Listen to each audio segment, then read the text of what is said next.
Aesthetic perception is a topic of fundamental importance to Dostoevsky's Crime and Punishment.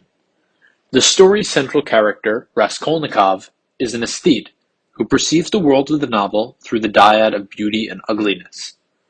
Raskolnikov's aesthetic lens is key to understanding his failure to step across moral boundaries. His worldview is incompatible with his perceived place in the Napoleonic extraordinary man theory that he expounds.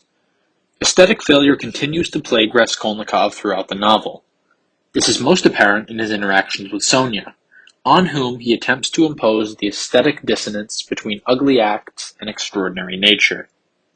Raskolnikov's inability to shape Sonia with his aesthetic will, and his refusal to accept hers, stems from his own perceived baseness, the miraculous contradiction of outward turpitude and inward virtue in Sonia's person, and the strength of Sonia's opposing theistic perspective. While the novel never definitively condemns Raskolnikov's aesthetic-mindedness, the problem of aesthetic contradiction throughout the novel casts serious doubt upon its completeness, particularly in the context of faith. Throughout Crime and Punishment, Raskolnikov is consistently portrayed as an aesthete, or one whose experience of the world is constructed in personal sensory terms, particularly the subjective distinction between the beautiful and the ugly. To Raskolnikov, for example, Dunya's sacrifice, her marriage to Luzin, is filthy and vile, Svidrigailov is base, and Raskolnikov's apartment is detestable precisely because of its claustrophobic and pitiful aspect. When Raskolnikov takes issue with some aspect of the world around him, he does so because of its aesthetic undesirability and expresses his disapproval in aesthetic terms.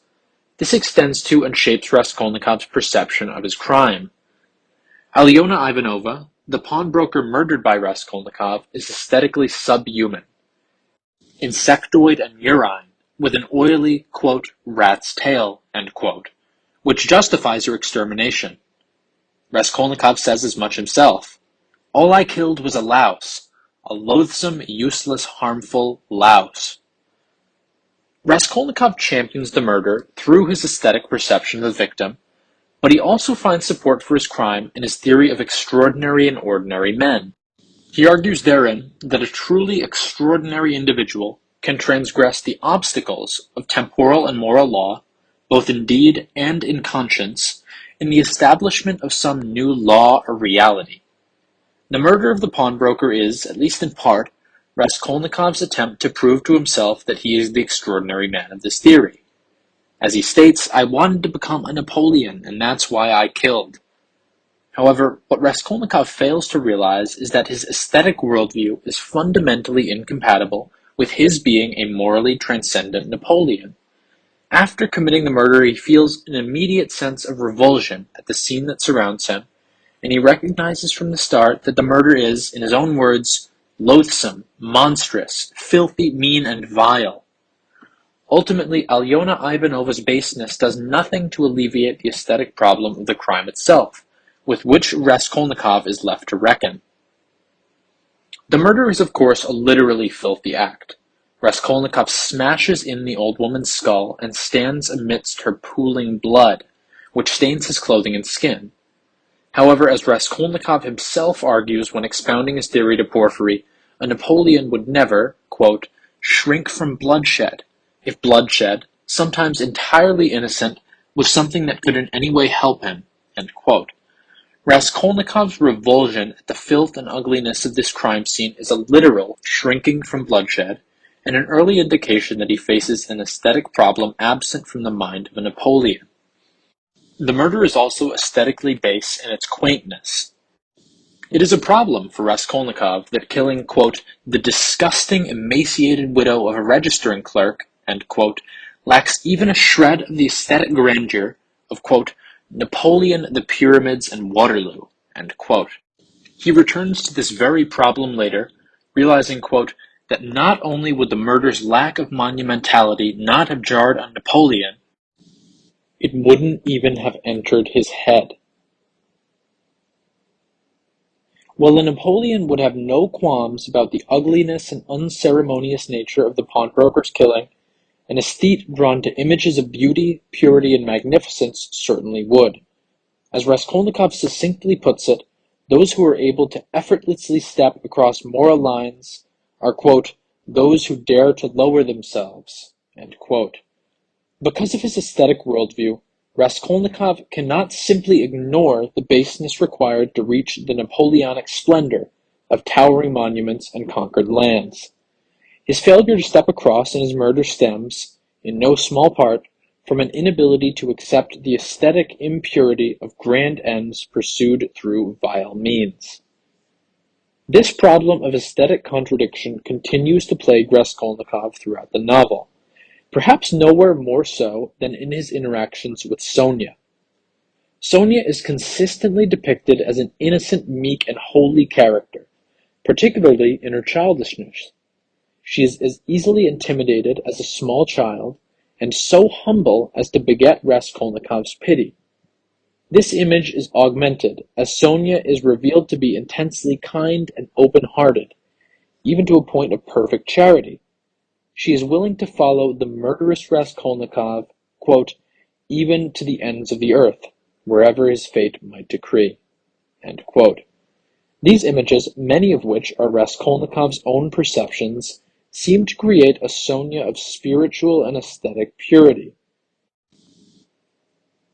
However, the status of Sonia in Raskolnikov's aesthetic worldview is not so simple. Sonia is a prostitute, a profession almost universally reviled as physically, morally, and aesthetically filthy and corrupting. Raskolnikov draws attention to the ugliness induced by Sonia's prostitution throughout their interactions, connecting her to, quote, turpitude and vileness, end quote, and situating her, quote, on the brink of ruin, end quote, all a result of prostitution's aesthetic filth. Thus, Sonia exists in a place of aesthetic contradiction, with clear incongruence between the purity of her soul and the filth to which her body is subjected. As his earlier reaction to his crime might suggest, Raskolnikov takes issue with this. The visual terms through which Raskolnikov's world is defined cannot account for the simultaneous coexistence of beauty and ugliness in one person or thing. Raskolnikov, in a near frenzy, raises this very issue. I mean, tell me, how such turpitude and vileness can exist in you alongside these other, opposing and holy emotions. The mistake Raskolnikov makes is his identification of vileness as something in Sonia, while in reality it, quote, affected her only mechanically. Not one drop of genuine lust had as yet penetrated her heart, end quote. However, this creates even more of a problem for Raskolnikov's aesthetic vision, namely, that the turpitude to which Sonia has been subjected has not so much as threatened her overall aesthetic purity. Where the vulgar aesthetic dimensions of Raskolnikov's crime prove insurmountable in his efforts to step across what he has done, the filth of Sonia's life has affected her neither aesthetically nor spiritually. This juxtaposition has major implications for the character of Sonia. If Raskolnikov's extraordinary man is one who remains internally unaffected by the ugliness of what he has done, one who can simply step across filth, then Sonia is a Napoleonic figure. Where Raskolnikov posits his theory in terms of bloodshed, domination, and the sacrifice of people as raw material, however, Sonia instead takes suffering unto herself, with meekness and love for the sake of her family. For example, when Raskolnikov asserts that Sonia's prostitution is so vile as to merit suicide, Sonia's only response is to raise the question of what would become of the children without her. For Sonia, even prostitution becomes an act of love and charity, suffered for the sake of others. Though prostitution may be shameful and aesthetically base, the novel never frames it as something for which Sonia must atone. This is the miracle of Sonia. She is subjected to sin, which is aesthetically ugly, but remains sinless and aesthetically beautiful. Raskolnikov feels that ugliness must be corrupting, often in a personal and spiritual sense. While the violence of his murders pollutes Raskolnikov's grand visions of Napoleonic conquest, the crime also taints Raskolnikov himself. In the aftermath of the murders, Raskolnikov frequently refers to himself using the language of aesthetic ugliness. I myself am possibly even more loathsome and disgusting than a squashed blouse, and knew in advance that I'd tell myself this only after I'd squashed it. The temporal language of Raskolnikov's statement is of note, as Raskolnikov seems to recognize that it is specifically after his crime that he becomes aesthetically tainted, though he knows beforehand through his sense of aesthetics that this will happen. From his perspective, this disqualifies him from all sympathy, love, and forgiveness, an imposition of his aesthetic vision onto others. Raskolnikov cannot understand how Sonia feels, quote, not the slightest revulsion, not the slightest loathing for him, end quote. In fact, he even feels pain and aggrievement at the fact that anyone should love him as much and as intensely as Sonia does. Again, where Raskolnikov sees ugliness and is repulsed, Sonia is capable of stepping across undeterred and loving Raskolnikov in the face of his turpitude.